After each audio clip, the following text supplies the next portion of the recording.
Welcome back, my history-loving friends. This is the second part of my trip to Baxter Springs, Kansas to look at Route 66 history. When we stopped in the last episode, I had come to the Ritz Theater, and there was a gentleman standing outside putting a message on the marquee. And I just started talking to him and telling him a little bit about what I was doing, and he invited me inside. His name is Ron Puckett, and he bought the theater in 2006, and he said he spent 12 years fixing it up. They opened in 2016 and began showing films. Their first film that played there was Peter Rabbit.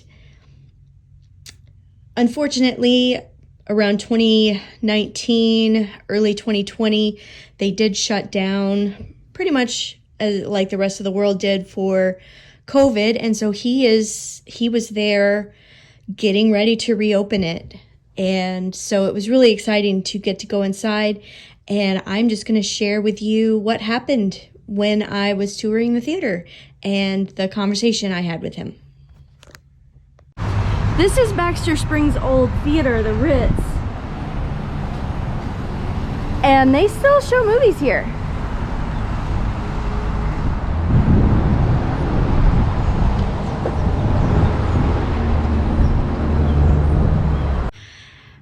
Lovely to meet you. I was just walking down the street and taking pictures of the theater, and you said you owned it, and I asked if we could come in, and you said yes.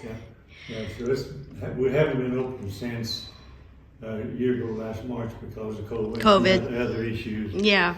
So I really haven't cleaned up or been up here much, but I think you can see through the picture about what it was anyway. It was mercantile in the 1860s. Mercantile. And then 21 to 56, it was the Ritz Theater. Okay. And 56, it went to Blue Castle Restaurant. And the restaurant until 80, and then went to Flower Shop. Flower Shop left everything like it was when it was a restaurant, so it wasn't anything changed from 56 until I bought it in 2006. I just tore it all up with the ceilings out. And made it back the way it was in 56. and it's pretty close to what it was right now. So is any of this original to the building? All the lighting is similar to what it was back in 21 to 57. I didn't have enough of them to use, so I bought pretty close to what was in there. So there were some things stored here. Yeah, upstairs now. And we added this here, this here was all open, and we just made the restrooms here. Then when I went to the restaurant in 56, they put a false seating clip in front, clear the back. You couldn't see none of this up here at all. And then now I show you when I get back in the auditorium, they leveled the floor back up to where they could have seating in restaurants. And when I bought, I tore all that back out. It had this staircase here because when I went to the restaurant, they tore it out. Give more seating. The one on this side is the original. Try not to get that. Oh. Carpet. I'm gonna had carpet around it. They don't make them like this anymore. Yeah, the chandeliers, those not original. We bought them out of New Jersey or something. They're pretty close to what. Is the ceiling original? No, we got one original up in the balcony. We said 226 people. They got access for bands and stuff, so we got band hookups. We've had the wedding, we've had all different things, you know. Had some senior parties and some class reunion parties, so we've had quite a little bit of stuff. If you want to look down there and take a picture back up, you can be fine. Were any of the original seats left in storage? The seats were back then was wooden. Wooden, okay. I had about 10 of them, but I didn't want to find any more. People don't want to say the wood seats. No, yeah, I just wondered if there were any up there. Yeah, no, I took them all. I've got them at home. I don't have to them.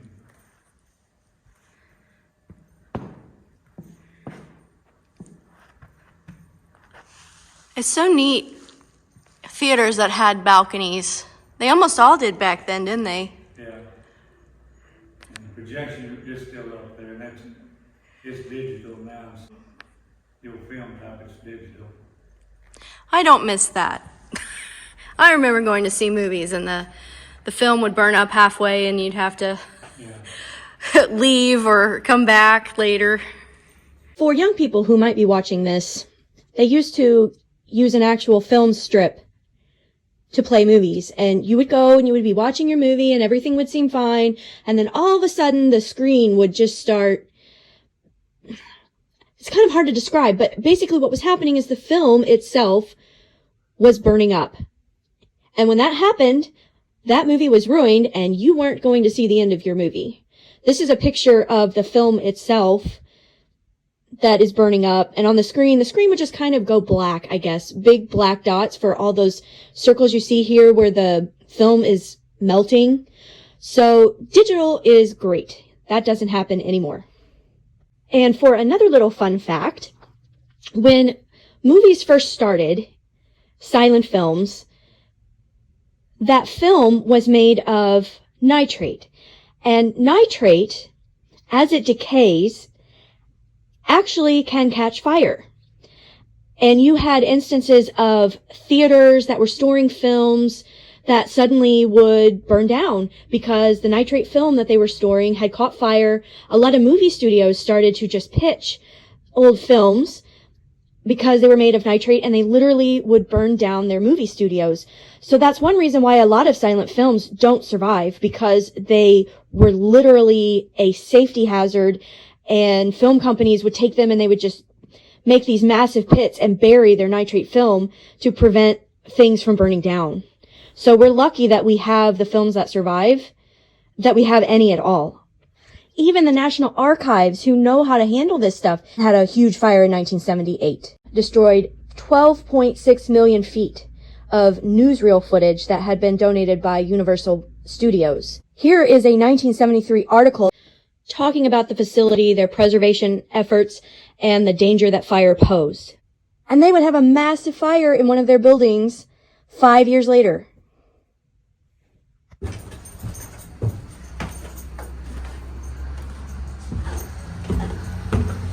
Guys, that is what is so cool about doing this. That all of a sudden you just meet people and you say, hey, can I come in and look around?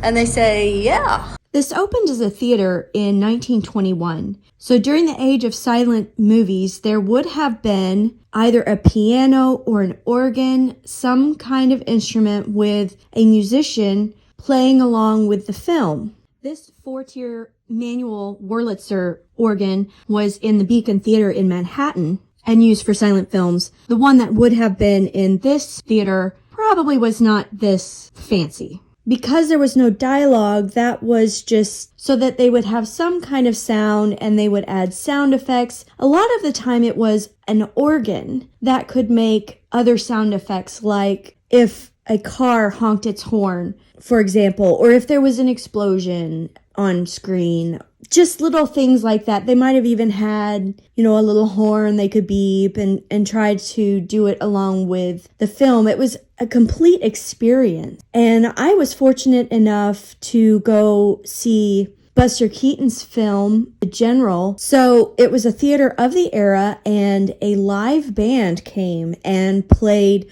music that had specifically been written for that movie. So the music would transition with the movie. You had to time it just right. If you started playing at the right time, as the scenes changed, the music changed. It had been written in that era for that movie. It was an amazing experience. Hopefully you are all able to go out and go to the movies again. Have fun experiencing that. I hope you have enjoyed learning about what it used to be like to go to the movies and have enjoyed going through this 100-year-old theater. The building is much older than that, but the theater itself opened in 1921, so it is 100 years old this year. I'm so grateful to Ron Puckett for letting me come inside and look at this beautiful theater, and I am so glad that he owns it and that he's keeping it open and sharing movies and that experience with the people who live here in Baxter Springs. Hopefully someday I will get to come see a movie here. You all take care, and I will see you next time.